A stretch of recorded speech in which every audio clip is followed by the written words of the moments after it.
Well, greetings, friends, and welcome to the Gospel Underground Podcast. This is episode 154, Return to the Resurrection. We're going back, Jesse. It's Christmas time. Why not talk about Easter?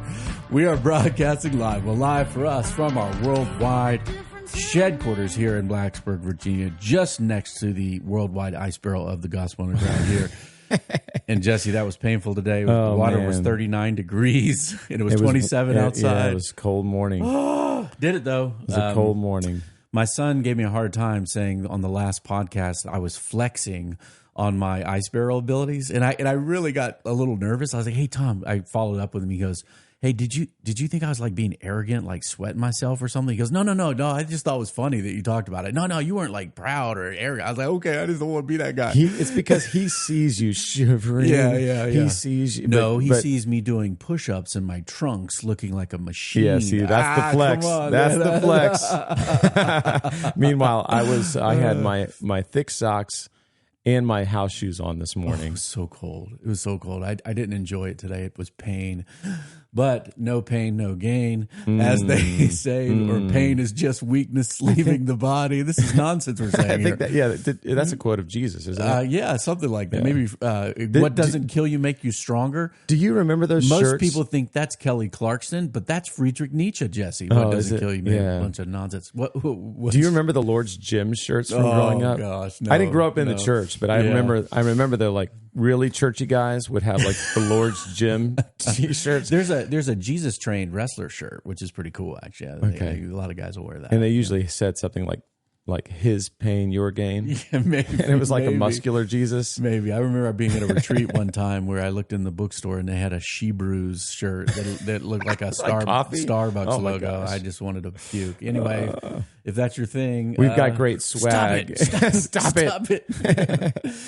Speaking of swag, I'm representing my friend Nate Aiken in the Pillar Network with my hat today. That is a Corinthian column, which recommend just exudes it represents smartness, a pillar Greek philosophy. Yes, they're smart guys. Yeah, maybe Platonic dualism. Just kidding.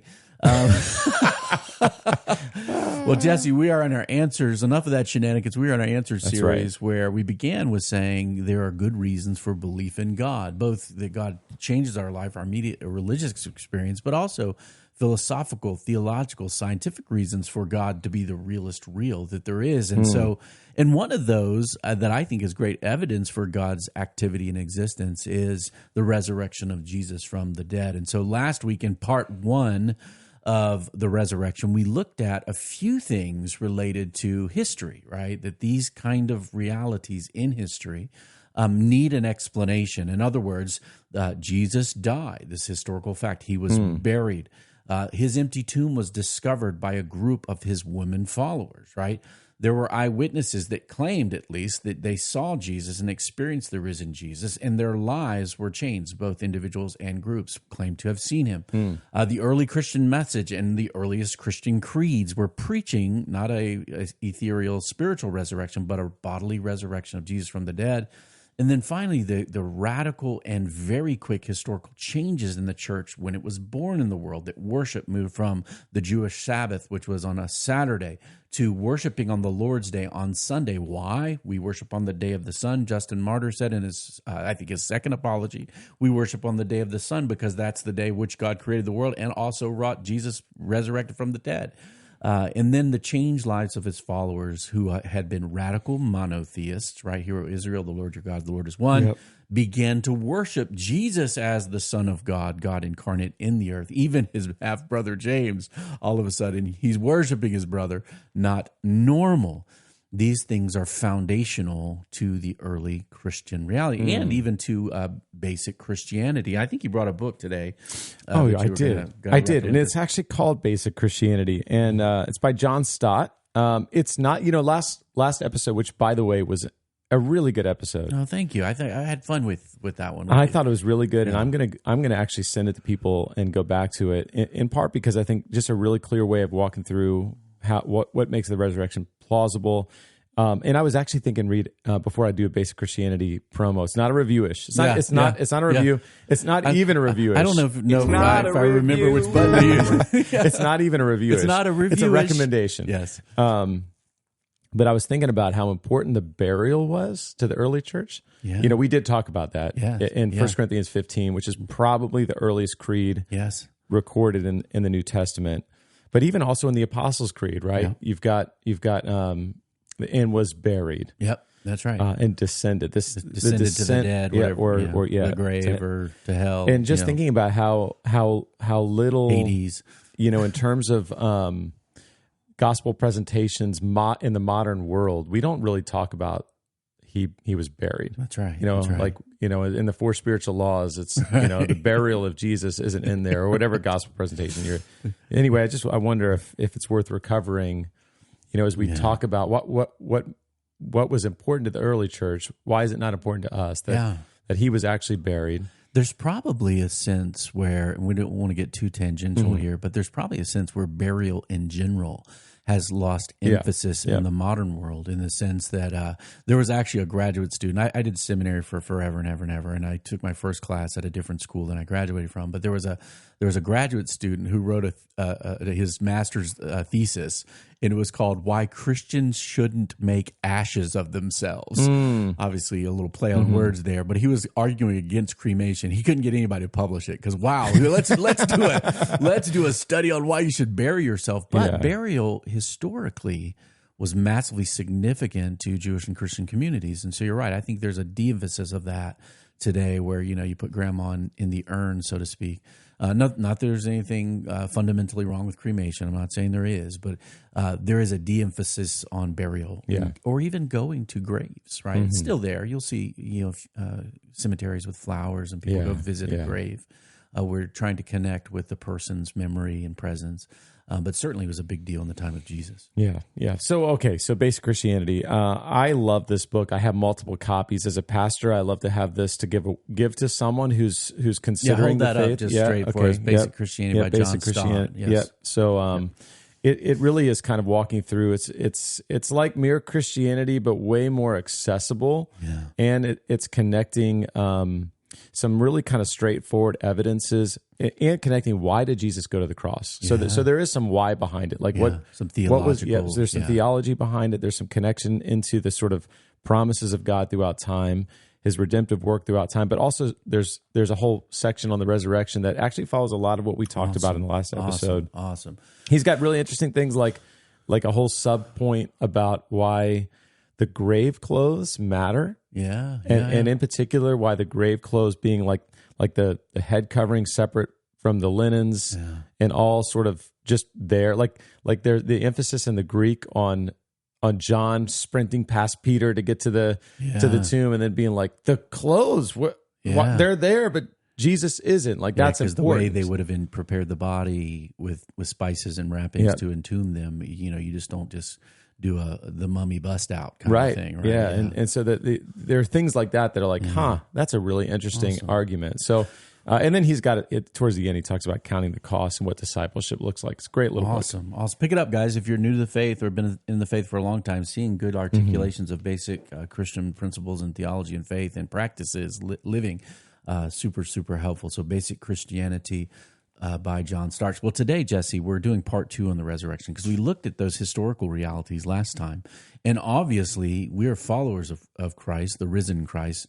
We believe the best explanation is that God raised Jesus from the dead to explain all those historical facts. Now, whenever you come up with a theory or a thesis that you want to say, hey, it has to have what's called explanatory power. In other words, it can't just explain a little bit of the things that we know. It has to explain all the data, so to speak. And so other believe it or not, Jesse, other people who don't believe in the resurrection of the dead have offered other theories to try to wrestle with these historical realities that we shared in our last episode, and I just summarized for you. And so we're going to hit those today.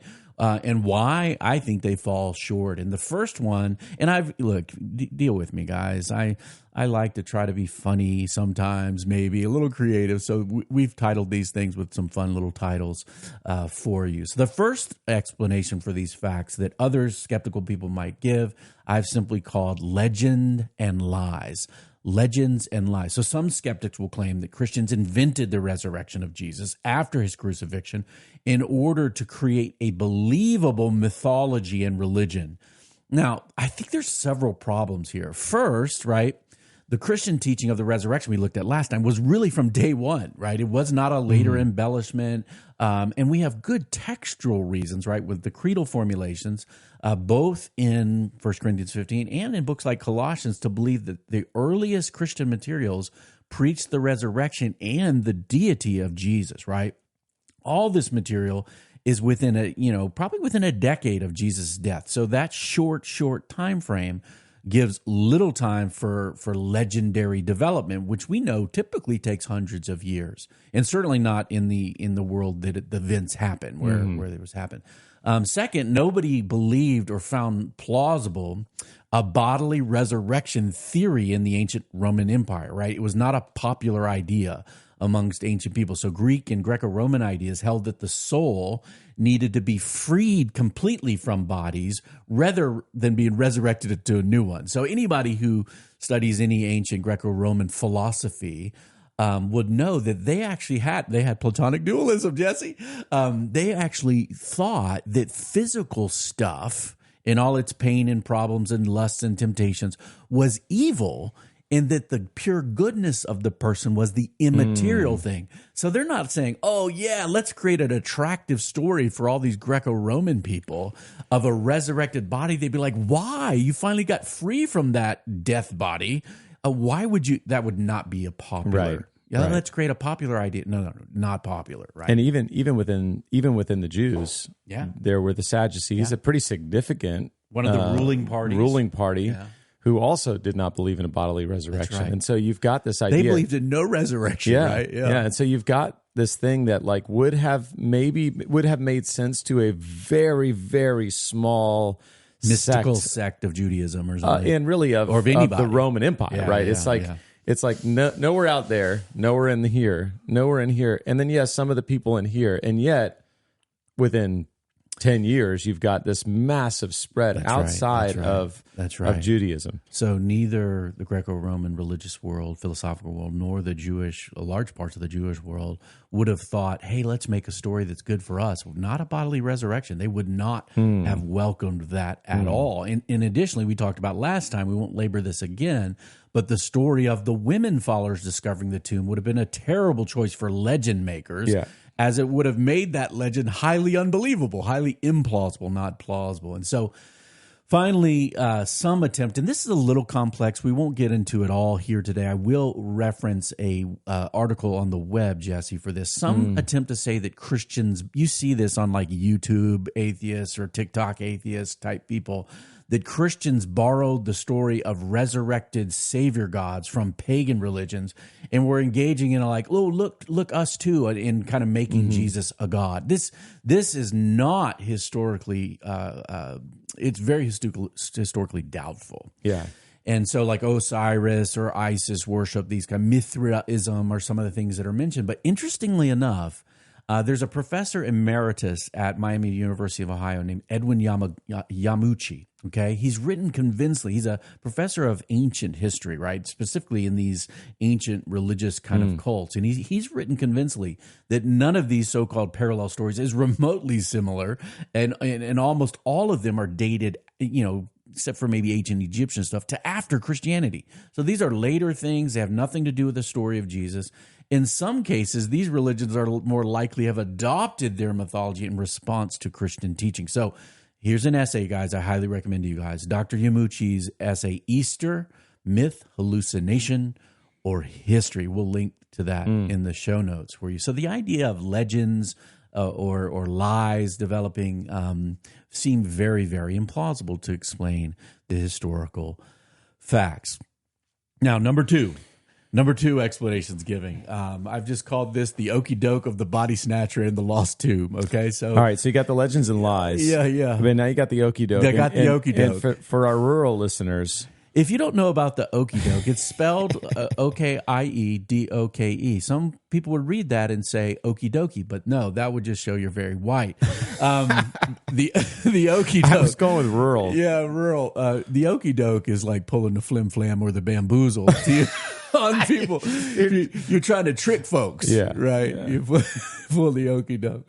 Shout out to those who know what I'm talking about. So the earliest story, right, did involve this idea of someone stealing the body of Jesus' tomb. So this would mean the disciples were some, not just liars, but tricky folks would have made kind of Ocean's 11, 12, 13 or whatever look sheepish, right? This would have been a really difficult thing to do. And so there's actually a tradition that a guard was placed at the tomb because this was an early deflection about the resurrection preaching that they snatched him up, right? They snatched the body. This is Matthew 27, 62 through 66.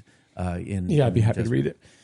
The next day, that is after the day of preparation, the chief priests and the Pharisees gathered before Pilate and said, "Sir, we remember how that impostor said, while he was still alive, 'After 3 days I will rise.' Therefore order the tomb to be made secure until the third day, lest his disciples go and steal him away and tell the people, 'He is risen from the dead,' and the last fraud will be worse than the first." Pilate said to them, "You have a guard of soldiers. Go, make it as secure as you can."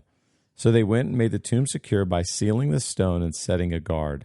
Okay, so this is an early tradition in the Synoptic Gospels where this idea of stealing to commit this kind of fraud was put forth. And so this is very interesting to me, Jesse. And this was probably brought home, let me think, I think it was Chuck Colson.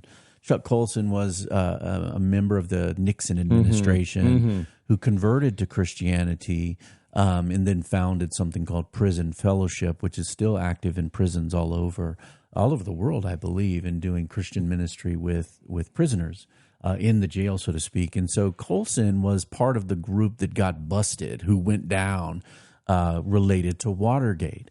And so he noted this to say, look, you know, when there's collusion, like multiple people trying to stick to a story, you put a little bit of pressure on those folks. And he saw in Watergate, they all start, you know, they're all singing like canaries. They're knocking each other out, right? They're telling, right? Making the plea bargain deal to limit their own jail time. And so he actually applied this experience that he had to the story of the disciples. In other words, if, say, this body was stolen and the disciples did it, right? So they did it, they did the deed, they stole the body and then lied about it. Well, these folks would have created a hoax, and then all of them, except one, died horrendous death for a lie that they created and knew was false, right? And none of them changed that story because they said they could not help but speak and preach of what they had seen and heard.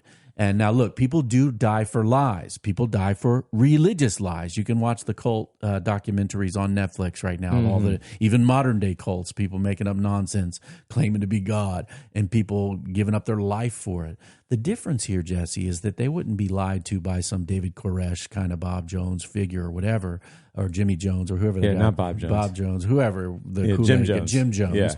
Yeah. Drink the Kool-Aid guy. They would have died for a lie that they made up and knew was false. Yeah. They were not being deceived. And then, hey, let me go be tortured and die. And it's not like they're going to white collar, like low security prison where they're just like they're dying. Yes. Yes. And so others might have tried to say, well, maybe they got lost and couldn't find the tomb. Maybe they went the wrong place. But this is interesting because in the ancient world, prophets and religious leaders' tombs were literally worshipped in the ancient world. It would have been a big deal. And then finally, the tomb belonged, the Gospels account said, to a prominent man named Joseph of Arimathea. This is the burial. He was buried. So it's hardly likely that it was like a location. Not some random hole in the hill somewhere. Exactly. And so it was actually the appearance of Jesus which convinced the disciples, his woman followers, people like Paul and James, that Jesus was risen from the dead. So number one, legends and lies. Number two, the okey doke of the body snatcher and lost tomb. Number three, resuscitation, not resurrection. So this is some kind called the swoon theory or resuscitation theory. Holds that he was actually crucified, beat down. He was mostly dead. Exactly. We should have called this. Dead. He's mostly dead. We should call this the most. Perhaps he was only mostly dead, like in A Princess Bride or Away.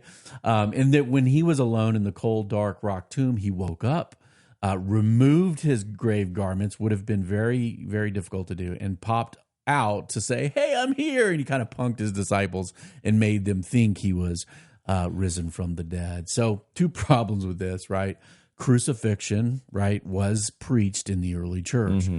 Roman garrisons who were charged with killing people actually killed people, right?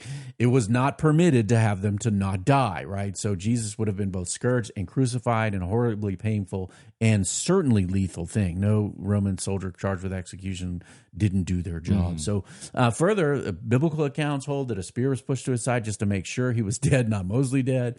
And then the custom, you spoke about the grave clothes. The customary burial process at the time would have had him wrapped heavily in cloths and with heavy spices. And, a weakened, beat down, scourged, crucified, almost dead person would have had to strip all that off, pushed a stone closure away, and appeared to his followers as triumphantly resurrected. This is a very dubious story, indeed. Such a ridiculously, if he were to be able to do all that, he would not have been in good health, would not have seen triumphant over death, and would have needed, we would have been like, hey, call the ambulance for this guy, right? Not many put forth this idea anymore because it kind of gets silly.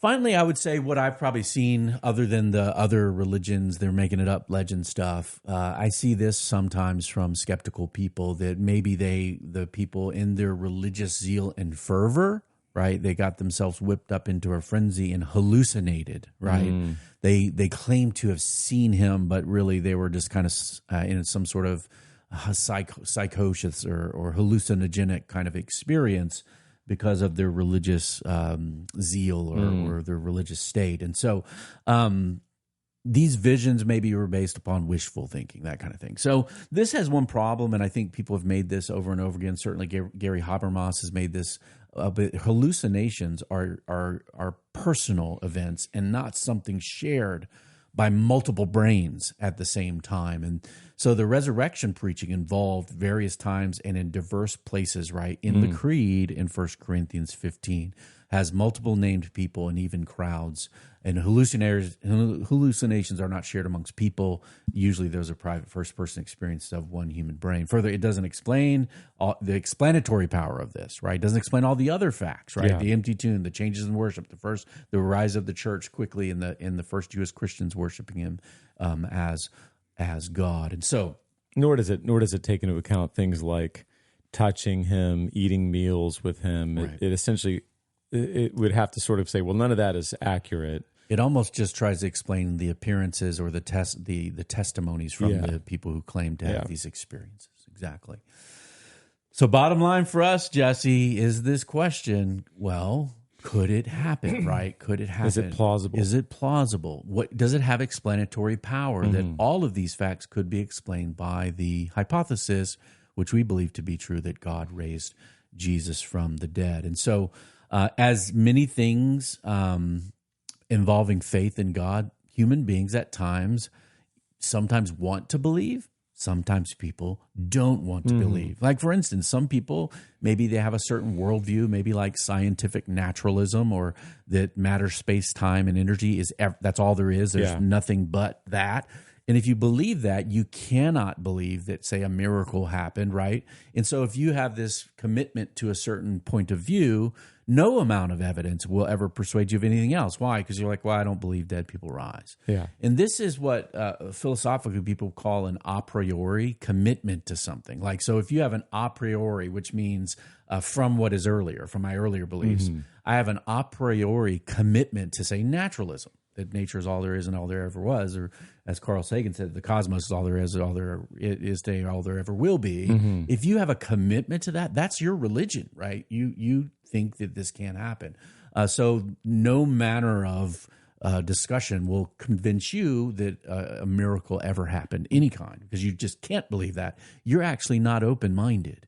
You're closed-minded no matter how many facts you see, because you're using your prior commitment to remain loyal to that belief system. Now, another word from philosophical reasoning, also from Latin, a posteriori, means we argue from what is later, relating to or derived by reasoning from observed facts.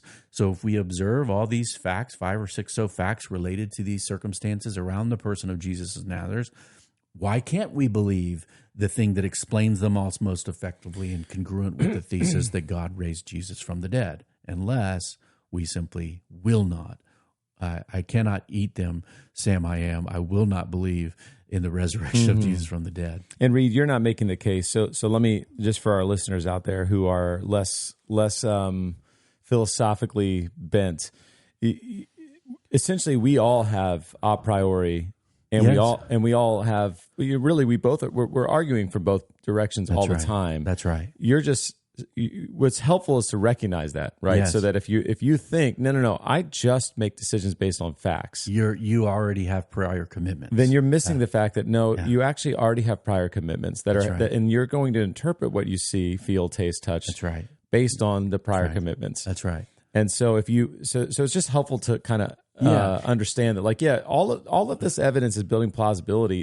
It can't convince someone that's already has their mind made up that it couldn't happen. This is a closed system. It cannot happen. So what we would be asking of you guys, if you're out there and I used to be in this camp. I was majoring in physics in college when I became a Christian. I didn't really think that God was active in the world. I actually kind of had an idea of God before I became a Christian, that God was kind of this, mathematical certainty about the world or the design of the world, but not certainly doing stuff, right? That's a different thing. So what we're asking of you guys, if you're of the more skeptical bent and you say, I don't know about that, we want you to have an open mind, right? This is supposed to be one of the virtues of our modern world, to have an open mind, to look at. So both this reason before the fact, after the fact, or if you go back to the history of philosophy, if the philosophy nerds out there, the debate between Plato and Aristotle, rationalism versus empiricism, right?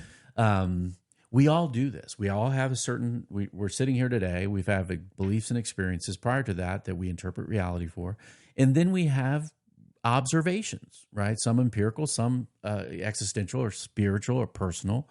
And those observed things can help us reinterpret maybe our assumptions. And all of us do this from time to time.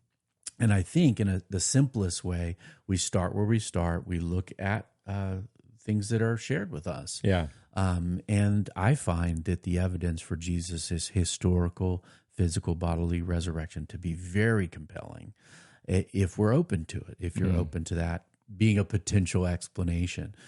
So before we close up this episode, Reed, I'm going to make a second book recommendation. It's also not a reviewish, but no, don't do it. Not a review. Yeah, it's not even reviewish again. Yeah. But if you're listening and you're skeptical but open-minded, or you're listening and you have someone in mind, right? A family member, a friend, and you're like, man, this person is. I think that they would be open-minded if they were able to identify, I do have some prior commitments, and I need to maybe analyze those, even as I analyze the data and facts about the potential for a resurrection or God. Yeah. I think that the best apologetic book for me, for people wired like me, I wasn't a physics major, was actually Surprised by Joy, by C.S. Lewis. So it wasn't Mere Christianity. Surprised by Joy is basically his memoir. Yes. And you get to sort of see in his own sort of first-person narration of from closed skeptic to open, to a theism, to finally the resurrection.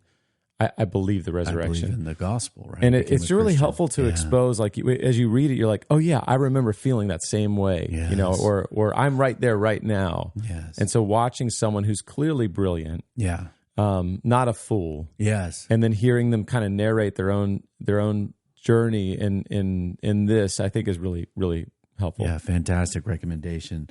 C.S. Lewis. When you hear the word theism, that's belief in God, right? Belief in Godism. And Lewis went from kind of atheism, agnosticism into saying, there's probably something. Or he called himself the most reluctant convert in the world. And that was actually just his conversion to deism, theism. Yes. That wasn't his final conversion. Yes, he was kicking and screaming just to believe in God. And then certainly later was convinced and convicted about the resurrection and the gospel, right? Because now theologically, right, the resurrection is very important to our faith, right? It's central. I was talking with Coach Gerd. What's up, Coach Hott? Shout out from the Virginia Tech wrestling program on Monday, just sitting after practice. Those guys just got done working out. We're talking about basic things you actually need to believe to be a Christian. Obviously there's a list. It's not as long as most people want to make it, but certainly, right, that if you believe in your heart that God raised Jesus from the dead, you will be saved. This is Romans chapter 10. The resurrection is central, and to be a Christian is to believe in this miracle because it is for our justification. So a few things theologically. First, it is a vindication and confirmation of the work of God through Christ, right? God has shown this to all people, this Acts 17, by raising him from the dead, right? This is like a vindication of his work, his teaching, his testimony is that he was risen, right? Showing himself to be divine. It's also a foretaste of the kingdom of God. Foretaste is kind of a word, kind of like an appetizer, right? You're going to eat some calamari before you eat your chicken parm, right? It's a foretaste to the real meal of the kingdom of heaven, right? Where life fully and finally triumphs over death, disease, suffering, all those things, right? In this way, the resurrection is the first act of God's ultimate renewal and reversal of the curse of sin and death that we live in today. And so we live now as a people experiencing this resurrected life and renewal, the abundant life Jesus promised in John 10 today, right? It's a down payment on what is yet to come. And so finally, the resurrection is a promise of our own resurrection coming when, unlike Greco-Roman people, we think that the body is good, right? We did a whole series on body, right, Jesse? The body will be redeemed and raised imperishable, finally and fully with new life, ending in hope where death is vanquished and Christ is fully king. So we will rise because he rose, right? It is a promise of our own destiny, which isn't floating around the clouds like Casper the friendly ghost, as friendly and kind as Casper may be. It is resurrection from the dead and the life to come, eternal. Right? So that's what Easter's about. But as we head into Christmas, the child was born a king, and he was born to live and born to die for us, and our justification be raised from the dead. Now, one of my favorite passages, Jesse, and we'll close with this, and I'll let you read this for us. This is out of that same chapter, 1 Corinthians 15, where that early creedal formulation in the first few verses. This is the end of that great chapter about the resurrection, where the promise is reasserted to Christians. And one of my favorite things about this, we see the apostle, the sent one, the early Christian leader, St. Paul, he talks trash to death. Now, when you can cross the end zone, flip the ball, and talk trash to death, that's a pretty big claim. If it's true, we're all going to crip walk with Dion into the kingdom because death has been defeated. So go ahead and read for us 1 Corinthians 15. And there's this great line in the middle about swallowing. Yeah. And when we did we preached through Isaiah a couple of years ago, and we had this scholar come in, Old Testament scholar, talk about how in the ancient Near East, death was known as the swallower. Because what does it do? What does the grave do? Yeah. But swallow everyone up. Yeah. Except for one. Yeah. One couldn't be swallowed. Yeah. And in fact, in the end, he will, through his resurrection, the swallower is swallowed. Yeah. Right? It's brilliant. Okay. This is 1 Corinthians 15, 51 through 58. Behold, I tell you a mystery. We shall not all sleep, but we shall all be changed in a moment, in the twinkling of an eye, at the last trumpet. For the trumpet will sound, and the dead will be raised imperishable, and we shall be changed. For this perishable body must put on the imperishable, and this mortal body must put on immortality.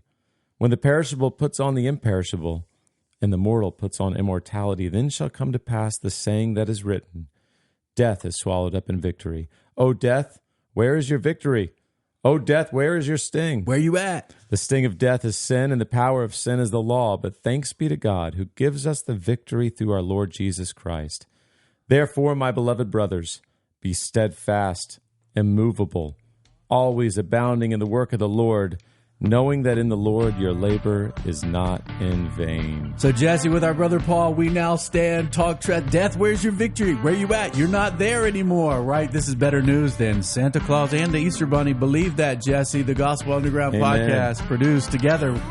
My partner from the Bonhoeffer House, Jesse Fury, review us on iTunes. 5 stars. Spotify. YouTube podcast. Do it. Send your comments, feedback, questions that you might want us to take up. Maybe get some good answers to info@gospelunderground.org. We are a dialogue taking place in the borderlands between the church and culture. And someday, no more ice barrel, no more pain. The body will be fixed. No ice barrels in the new heavens and the new earth. Well, maybe. We'll see. Peace. Peace.